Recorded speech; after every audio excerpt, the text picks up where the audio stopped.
Anybody behind me? Okay, so I have the thought for the day. So there's a Sufi poet who writes, I was born when all I once feared I could love. And so Homeboy is about a rebirth, and it is about that, you know, all the stuff that you once feared, or what I call, you know, my hidden hideousness, all the wounds, all the stuff you once feared you could love. That's when the rebirth happens. A lot of times we call it the work. You know, there's a documentary out right now called The Work, and it's fascinating. It takes place at Folsom Prison, level 4, and it's in, I think, a chapel, because I was a chaplain there once, so I recognize the place. And they have 4 days, and they kind of do the work. You know, they excavate, and they explore their own wounds, and all they once feared, they're able to love. So here we always say, do the work, do the work. And sometimes I'm not sure we always know what that means. You know, we say, if you don't transform your pain, you will just keep transmitting it, which means you'll just keep inflicting it on yourself and other people. So it's about, if you don't look in, you're going to lash out.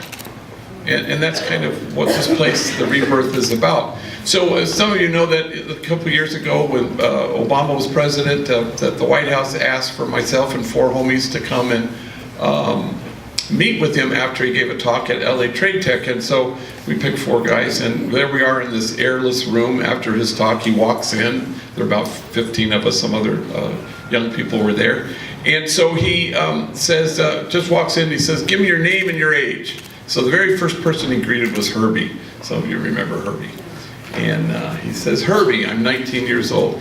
Well, Herbie, a tall, lanky, African-American gang member who worked in the diner, who had this crazy-ass ugly beard, you know, just on his chin. And the day before I said, hey, Herb, why don't you shave that?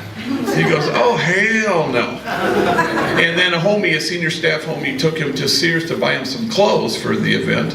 And he was saying, hey, Herbie, shave that shit. He goes, no. And then he goes, well, let me ask this woman. So there was a woman behind him. Excuse me, ma'am, if you could give your way in on your advice. He's going to meet the President of the United States tomorrow. Don't you think he should shave? And she goes, I hate Obama.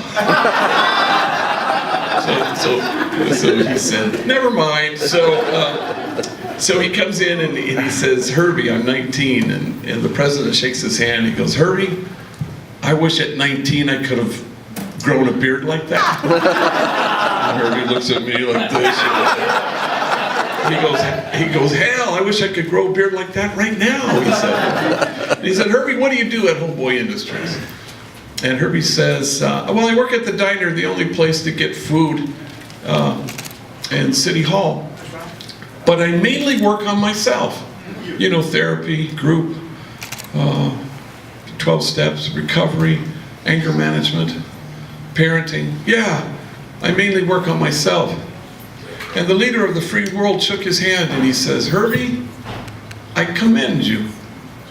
As well he should, because it's commendable, because it's not easy to do the work, to suddenly look at all the things you once feared and learn to love it. If you don't transform your pain, you'll just transmit it.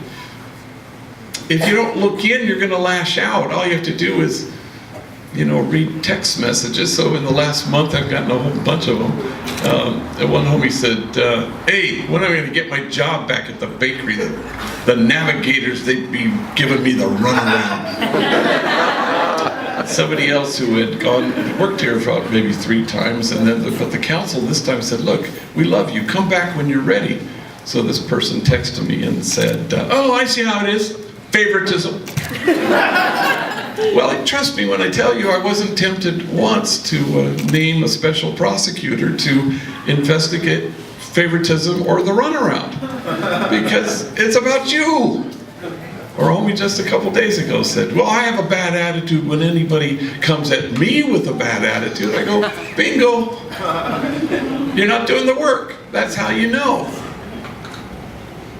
Because you have to go through the pain, you have to go through the things you feared in order to get to that place where you love all the things you feared.